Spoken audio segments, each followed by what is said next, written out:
제가 신학 수업을 마치고 이제 전임교역자로 서울 구로동에 있는 교회에서 섬겼을 때에 오후 예배 시간에 설교를 하게 되었습니다. 설교를 다 마치고 내려왔더니 그 교회 집사님 한 분이 지휘를 하시는 집사님이었어요.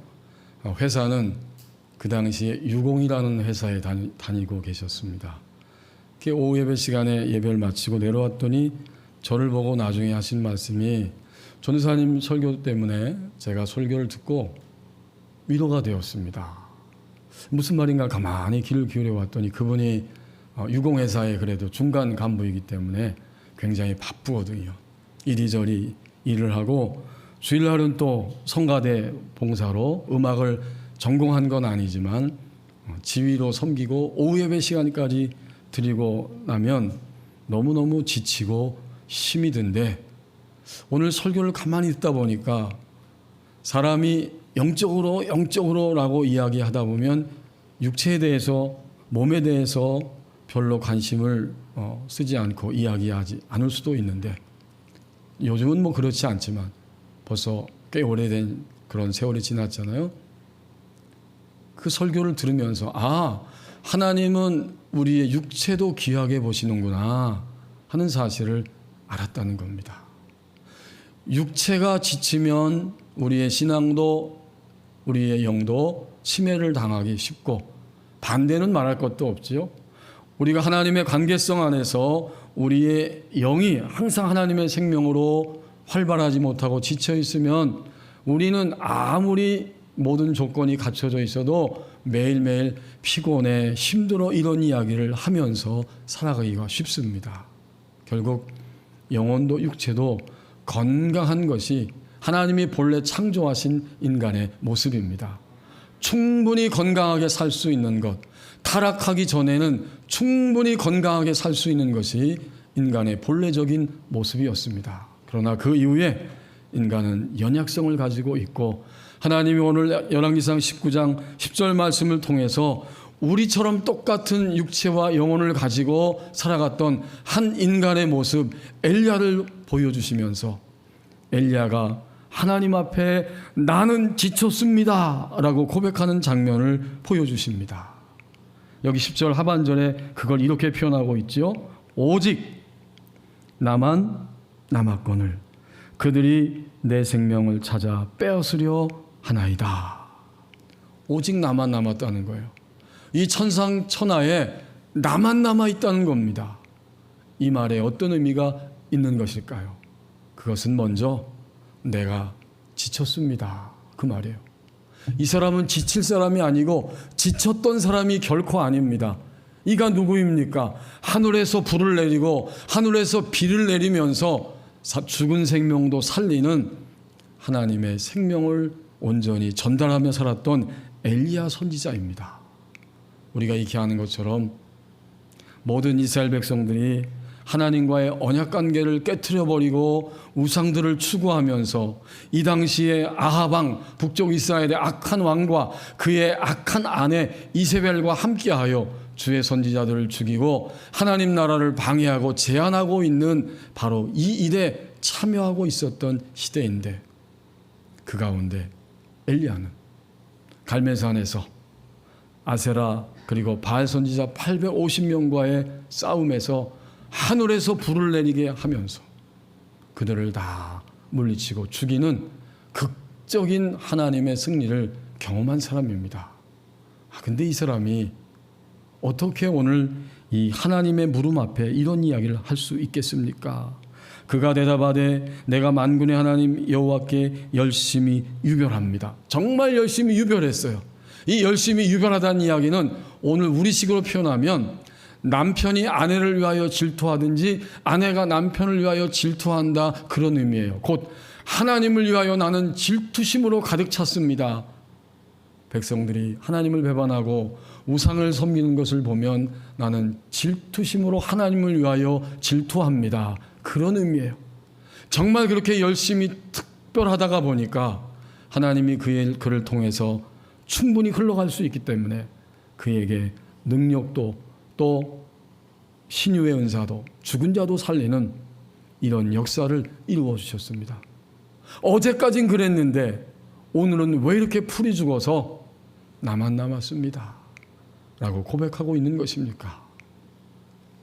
앞에 1절, 2절로 돌아가서 보면 그 원인을 이렇게 설명해 주고 있어요. 19장 1절, 2절에 아합이 엘리야가 행한 모든 일, 그가 어떻게 모든 선지자들을 칼로 죽였는지를 그의 악한 아내 이세벨에게 말하니까 이방 여인이었던 이 이세벨이 엘리야에게 사람을 보내어서 경고장을 날리고 있어요. 내가 내일 이맘때에는 반드시 엘리야 너의 생명을 저 죽은 사람들의 생명과 같이 만들어 버릴 것이다. 그렇지 않으면 내가 믿는 신이 내게 벌 위에 벌을 내림이 마땅하다. 아주 표독스럽고 독살스러운 외침을 엘리야 선지자에게 전달했고, 그 여인의 한마디를 딱 들었을 때 3절에 보면 엘리야는 그가 이 형편을 보고 일어나 자기의 생명을 위하여 도망하고 유다에 속한 브엘세바, 유다 제일 남단에 있는 곳으로 자기 종을 데리고 도망가고, 마침내 그는 4절에 광야로 들어가서 하룻길쯤 홀로 가서 우리가 잘 알고 있는, 여러분 우리 법원리 사거리에도 로뎀 카페가 있죠. 바로 그 로뎀 나무 밑에 누워가지고 저는 죽기를 원합니다. 여호와여 넉넉하오니 지금 내 생명을 거두시옵소서. 나는 내 조상들보다 낫지 못합니다. 엘리야는 지쳤습니다. 나만 남았습니다. 이렇게 고백하고 있는 거예요. 균형이 중요하죠. 몸도 마음도 영도 치우치지 아니하고 균형이 있어야 건강할 수 있고, 또 엘리야의 경우에는 소위 왜 영적 침체가 왔을까? 여러 가지 설명이 가능하지만 하나님의 극적인 승리를 체험했을 때, 하나님의 극적인 은혜를 체험하고 영적인 전투에서 승리하고 희열과 감격을 맛보았을 때 가장 높은 지점에 있다가 떨어지기가 쉽다는 거죠. 보통 그렇게 설명들을 많이 합니다. 월터 트로비시 목사님이 영혼의 고갈이라고 하는 얇은 서책자를 통해서 왜 영적 침체가 오는지를 설명하면서 그 가운데 이런 이야기를 들려주고 있습니다. 우리도 마찬가지예요. 붕해할 때, 지금 붕해가 거의 많이 없지만 하나님의 은혜를 충만하게 체험한 것 같은데, 그리고 며칠 지나면 다시 영적 침체가 와서 밑으로 떨어지는 경험을 하게 됩니다. 그러니까 엘리야는 극적인 승리를 맛보았지만 그가 육체적으로 이제 피곤하기도 하고, 그리고 큰 싸움 후에 그가 지쳐 있었어요. 우리도 이 육체와 우리의 신앙, 우리의 영혼의 균형을 항상 잘 이루는 것이 정말 필요합니다. 그렇게 지치다 보니까 한 여인의 말을 듣고 도망가기 시작했어요. 이걸 어떻게 이해할 수 있겠습니까? 오직 나만 남았다 하는 이 말 속에 또 하나의 의미는 내가 두렵습니다, 그런 말이에요. 어디를 둘러보아도 내 곁에 함께 서 있고 나와 같이 동역자가 되어서 나를 이해하고 하나님 나라를 위해서 한 걸음 한 걸음 살아가는, 달려가는 동역자 어떤 사람도 없습니다. 그래서 나는 두렵습니다. 아까 3절에서 말한 것처럼 자기의 생명을 위하여 도망갔다는 거예요. 정말 놀랍지 않습니까? 인간이 할 수 있는 모든 엄청난 하나님의 역사를 엘리야는 자기 손으로 이루었어요. 17장, 18장에 보면 과부의 죽은 아들도 살리고요, 하나님의 은사와 능력을 체험했음에도 불구하고 그는 오늘 내가 두렵습니다, 그렇게 말하고 있는 거예요. 지금까지 살면서 우리는 두려움이 많이 있습니다. 어쩌면 오늘 예배하는 이 순간도 우리는 엘리야 선지자처럼 두려울 수 있습니다. 죽음에 대한 두려움. 엘리야는 너 죽을 거야 그랬더니 나 죽을 것 같다라고 무서워하면서 죽음에 대한 두려움이 그 안에 자리 잡기 시작했어요. 그리고 그 두려움은 또한 죽음에 대한 위협에 있어서의 두려움이지만 실패에 대한 두려움입니다. 내가 지금까지 하나님의 선지자로 실패하지 않았는데 이대로 가면 나는 이제 죽임을 당할 수 있고 나의 인생은 선지자의 자리에서 한갓 실패자의 자리로 떨어질 것이 아닌가. 실패에 대한 두려움입니다. 우리는 가장으로서, 아이들의 엄마로서, 또 직장을 가지고 있는 직장인으로서 인생을 살면서 이 코로나19 시대를 힘겹게 살아가고 있습니다. 이 시대 속에서 나의 인생 이렇게 비참한 모습으로 실패하고 끝나는 것이 아닌가. 내 명예, 내 자존심, 나의 인생 마침표가 이대로 실패로 끝나는 것이 아닌가. 이런 실패에 대한 두려움, 그것이 다 담겨 있는 게 오직 나만 남았습니다. 그 이야기예요. 그리고 그는 실패했을 때 얼마나 많은 사람들이 비난하고 조롱할 것인가. 이 비난과 조롱에 대한 두려움이 그 가슴 속에 자리 잡고 있었던 것입니다. 우리도 이런 두려움이 있어요.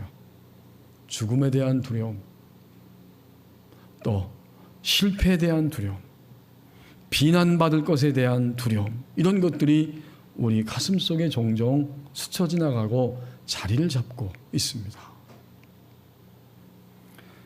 그랬을 때 하나님이 엘리야를 야단치신 게 아니에요. 그렇죠? 너 선지자 정도 됐는데, 선지자 학교를 졸업하고 우등생인데, 내가 너를 통해서 큰 역사를 이루었는데 내가 지금 이렇게 형편없는 모습으로 있다는 것이냐? 엘리야를 야단치신 것이 아니에요.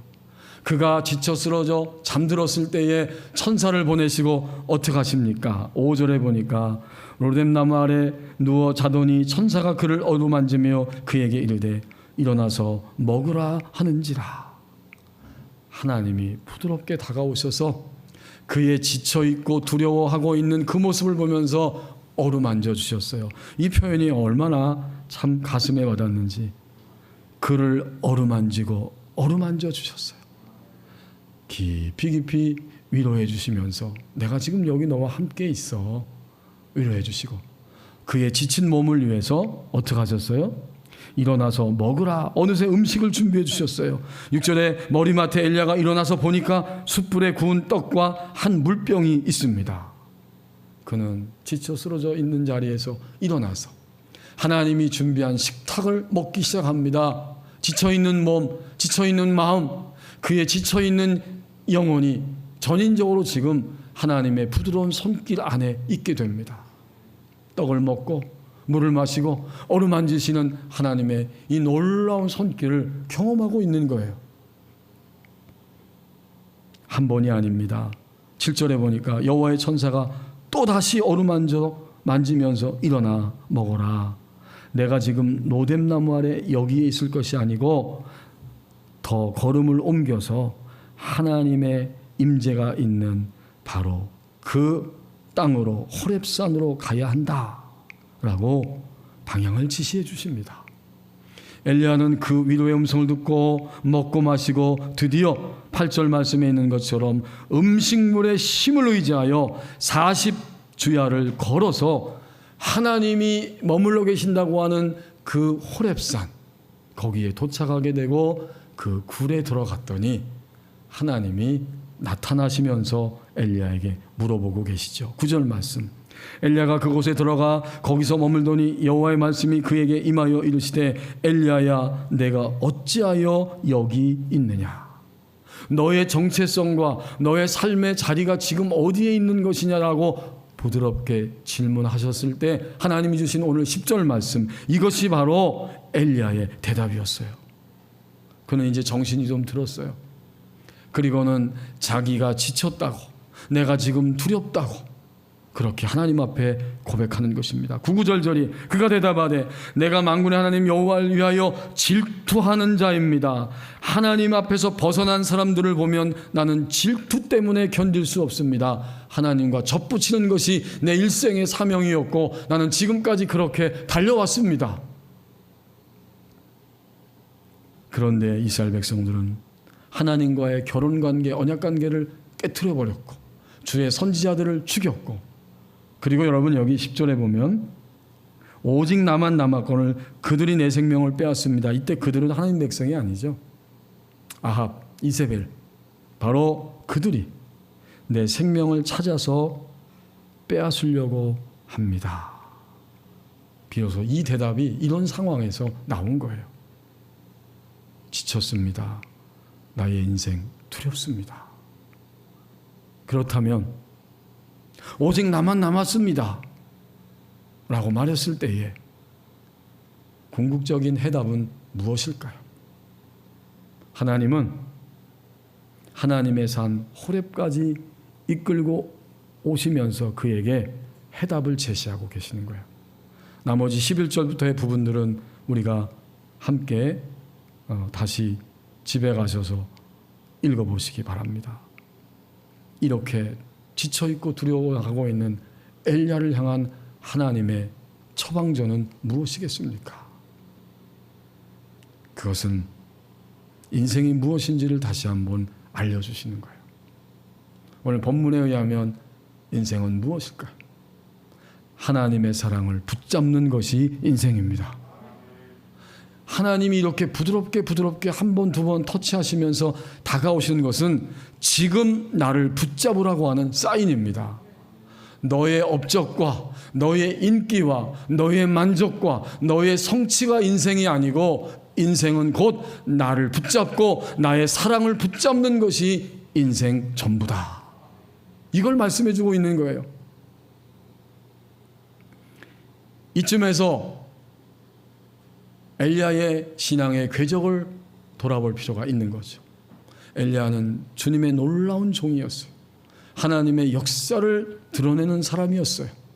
우리가 즐겨 들었던 찬양처럼 정말 엘리야의 하나님, 엘리야의 하나님, 나의 하나님이 되길 원합니다. 이렇게 우리는 찬양도 듣고 합니다. 하지만 엘리야는 궤도 수정이 필요한 시간입니다.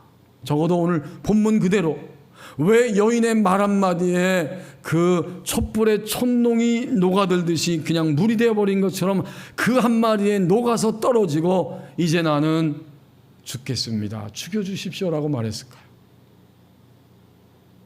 이것이 곧 그의 신앙의 궤도 수정이 필요한 시점이라는 의미입니다. 모든 것 가운데 모든 것은 항상 하나님과의 사랑의 관계성을 회복하는 것입니다. 근데 우리는 거기서 밑으로 떨어지면 바로 엘리야처럼 물질에 의해서 나를, 업적에 의해서 나를, 인기에 의해서 나를, 그것 가지고 나를 판단하고 재고 점점 더 밑으로 떨어지게 되고, 그러면서 이렇게 한 여인의 입을 통해 공격이 들어왔을 때 더 밑바닥으로 떨어지게 되죠. 이제 우리는 여기서 엘리야의 신앙과 삶이 궤도 수정이 필요한 것을 분명히 알게 됩니다. 엘리야의 이 모습을 가만히 보시면 엘리야는 하나님의 존재에 대한 의심은 아니에요.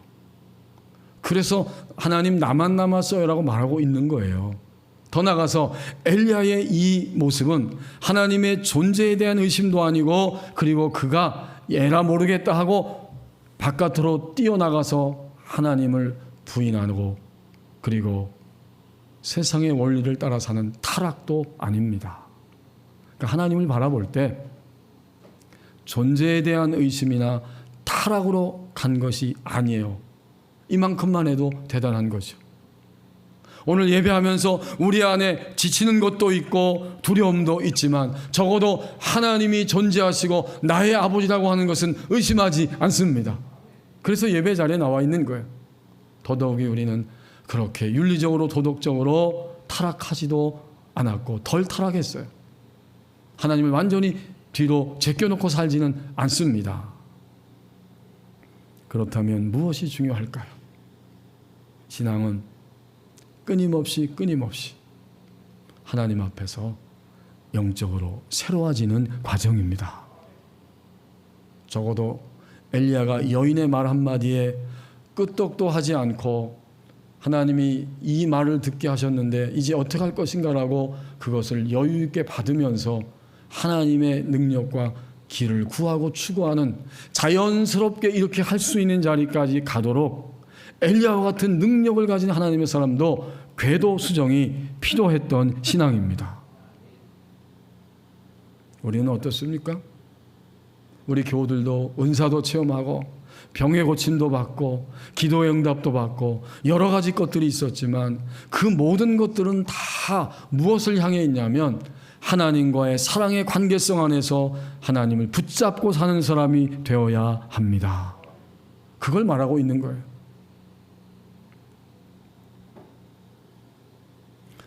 이제 우리 청년부가 수련회를 떠나는데 우리 진 목사님이 수련회를 하면서 우리 청년들에게 그동안에 궁금한 것들이 있다면 다 질문을 하라고 미리 청년들에게 메시지를 보냈습니다. 우리 젊은이들이 신앙생활하면서 궁금한 게 많잖아요. 무엇이든지 좋으니까 다 질문해라.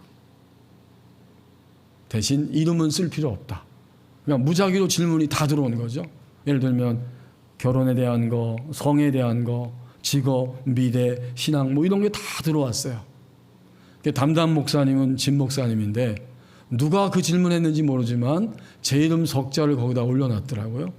이 질문은 이창호 목사님도요 라고 해서 올려놨어요. 제가 보니까.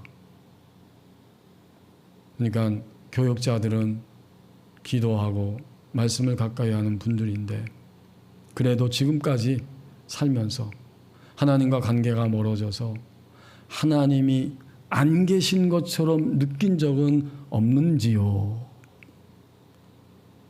하나님이 계시지 않은 것처럼 느꼈던 적은 없는지요? 이창호 목사님도요 하고 딱 붙여놨어요. 기특하게도 약간 아닙니다. 괘씸하진 않아요. 기특합니다. 그 질문을 딱 해놨습니다. 제가 그 질문을 받고 이번 주간에 이제 좀 더 질문에 대답해야겠다 했는데 상이 나고 그랬지만 하나님이 오늘 엘리야의 이야기를 통해서 그걸 알려주는 거예요. 적어도 그런 질문하고 교회 안에 있는 사람들은 하나님 존재 자체가 없어 라고 부인하지는 않을 것입니다. 오늘 엘리야가 부인하지 않고 있죠. 그럼에도 불구하고 하나님이 안 계신 것 같아요. 오직 나만 남았어요. 그렇죠. 그 순간에는 하나님이 느껴지지 않는 거예요. 이건 좀 다른 차원의 그러한 장면입니다. 하나님을 부인하지는 않지만 하나님이 지금 내 삶을 주관하고 있고 나의 인생 가운데 다가오고 계시고 내 기도에 응답하고 계시는 것이고 나의 삶의 방향을 진정으로 알려주실 수 있는 분이냐, 그렇게 하고 계시냐 라는 질문이죠. 하나님의 존재와 타락에 대한 질문이 있지만 적어도 우리는 하나님을 믿고 그렇게 큰 타락 속에는 살아가지는 않습니다. 그렇다면 무엇이 중요할까요? 하나님의 사랑을 붙잡는데 그것은 영적 성장의 중요성입니다. 우리의 몸이 성장하듯이 분명히 우리의 거듭난 갓난아기 영적 피조물 된 우리의 영도 성장하고 있어요.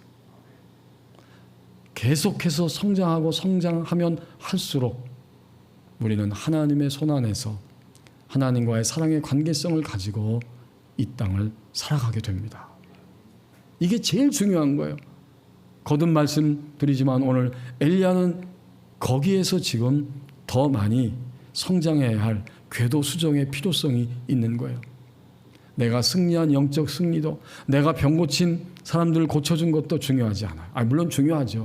그 순간에 하나님의 역사를 함께 대행했으니까. 그러나 거기에 매여 있는 게 아니에요.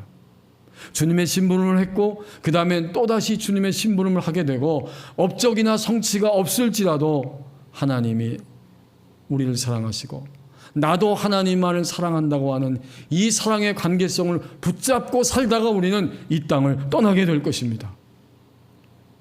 영적인 성장이 그래서 중요하고요. 더불어서 악한 영의 속임수와 공격이 있다는 사실을 우리는 늘 민감하게 생각할 줄 알아야 됩니다. 이세벨은 인간 이세벨 이방 여인을 아내로 맞이한 아합 왕에게도 처음부터 문제가 있었지만 그러나 이세벨은 누구입니까? 그는 하나의 부인, 아내, 공주, 왕비 그런 사람이지만 동시에 악한 영의 영향력 아래 있었던 사람입니다. 여러분 요한계시록 읽어보면 7교회 가운데 발람 선지자를 지적하면서 이세벨의 영을 쫓는 자들이 있다고 말하고 있어요. 그 이세벨이 바로 이 이세벨이죠. 사악한 여인입니다. 결국 악한 영의 속임수와 공격 한마디를 듣고 마음에 덜컥 두려움이 확 올라오게 되니까 그는 도망가기 시작했던 것입니다. 우리도 똑같아요. 물질에 대한 염려가 확 들어올 때, 관계에 그러한 고통이 있을 때, 자녀에 대한 염려, 부모에 대한 염려, 온갖 염려들이 확 들어올 때, 코로나19 시대 물가는 올라가고 세계는 점점 어려워지는 그런 뉴스 들을 때마다 우리는 두려움을 느끼고 염려의 마음을 갖게 되지요. 그건 정상이에요. 그러나 그것보다 더 사랑의 손길로 우리의 인생을 함께 붙잡고 계시는 하나님을 보지 못하도록 악한 영은 그 두려움을 점점 더 배가시키고 강하게 만들어 버립니다. 지금 누구의 목소리를 듣고 있습니까? 하나님의 절대적인 약속의 말씀이 우리 가운데 가장 먼저 가장 크게 들리기를 원합니다. 그 짧은 순간에 이세벨 악한 영의 소리 하나를 딱 듣고 엘리야는 쓰러지고 만 거예요. 엘리야에게도 영적 성장의 과정이 이렇게 중요하고 필요했던 것입니다. 이제 하나님이 어떻게 하셨습니까? 그럼에도 불구하고 다가오셨어요. 우리가 지쳐있고 우리가 두려워할 때 그럼에도 불구하고 하나님은 우리 가운데 다가오시는 하나님이십니다. 하나님이 다가올 때에 우리의 영적 성장의 모습만큼 우리는 복원력을 갖게 돼요. 한 2주 전에 우리 성경 공부 화요일 하면서 다 질문을 해봤어요. 우리가 시험에 들고 넘어지고 하는 때가 있습니까? 있지요. 그러면 그 기간이 얼마나 됩니까? 이건 복원력이에요. 본래 다시 있었던 자리로 돌아오는 데 걸리는 시간이 얼마인가? 사람마다 다 다를 수밖에 없죠. 적어도 엘리야는 복원력이 말랐습니다.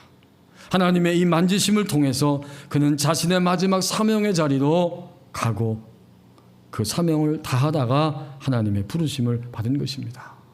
그러니까 우리는 실패할 수 있고요, 지칠 수 있고요, 두려워할 수도 있어요. 그러나 영적 성장 속도만큼 하나님의 말씀을, 하나님의 사랑을 다시 붙잡고 돌이켜서 복원하는 그 시간이 점점 빨라지게 됩니다. 탁 들어왔을 때 이건 아니야, 하나님께로부터 온 것이 아니야 라고 깨닫고 분별하고 다시 하나님의 사랑을 붙잡는 이 복원력, 이것이 우리 신앙생활에 있어서 가장 중요한 일들이에요. 스스로 질문하고 대답해 보십시다. 현재 나는 얼마나 빠른 복원력을 가지고 살아가고 있는가? 하나님의 사랑을 향하여 인생의 그 어떠한 충격에도 불구하고 즉시로 돌이킬 수 있는 이 복원력, 엘리야 선지자의 모습을 통해서 이 놀라운 사실을 우리에게 알려주시기를 원하십니다. 제가 어퍼룸이라고 하는 영문 한글로 된 다락방 큐티 모임을 26살 땐가 참여하고 한 달 정도 참여한 일이 있는데, 큐티를 서로 나누고 영어를 서로 나누고 깨달은 것을 서로 고백하고 그리고 돌아가면서 기도를 합니다. 한 사람씩 짤막하게 기도를 하는데, 어떤 자매가, 그땐 저보다 나이가 많은 누나였는데 다 몇 마디씩 기도하는데 그 자매는 딱 한마디 딱 하고 끝나더라고요. 어떤 기도였냐면, 쭉 돌아가면서 기도하다가 그 자매는 하나님 지금 어디에 계십니까? 그 한마디였어요. 그때 마음이 쇠하고 싸늘하게 느껴집니다. 가만히 보니까 지금 되는 게 없어요. 나이는 30이 넘었는데 결혼하고 싶어도 결혼 대상자도 없고 뚜렷한 직장도 없고, 그러다 보니까 하나님이 안 계신 것 같아. 주님, 이 허벌판 내가 지금 30이 넘었는데 오직 나만 남았습니다. 하나님 어디에 계십니까? 아주 빠른 말로 그 한마디 딱 하고 싸늘하게 끝났습니다. 오늘 우리의 기도는 무엇입니까? 하나님 어디에 계십니까? 오직 나만 남았습니까? 그때 하나님은 우리에게 다가오십니다. 얘야, 나의 사랑을 붙잡는 것이 인생이다. 나의 사랑을 붙잡으라고 하는 사인이다. 이렇게 말씀해 주십니다. 기도하겠습니다. 우리 1분 동안만 오늘의 말씀을 붙잡고 기도하기를 원합니다. 주님, 나만 남았습니다. 내가 지쳤습니다. 내가 두렵습니다. 그러나 하나님의 사랑을 붙잡는 것이 인생임을 엘리야 성도를 통해서 보았사오니 다시 하나님을 붙잡겠습니다. 함께 기도합니다.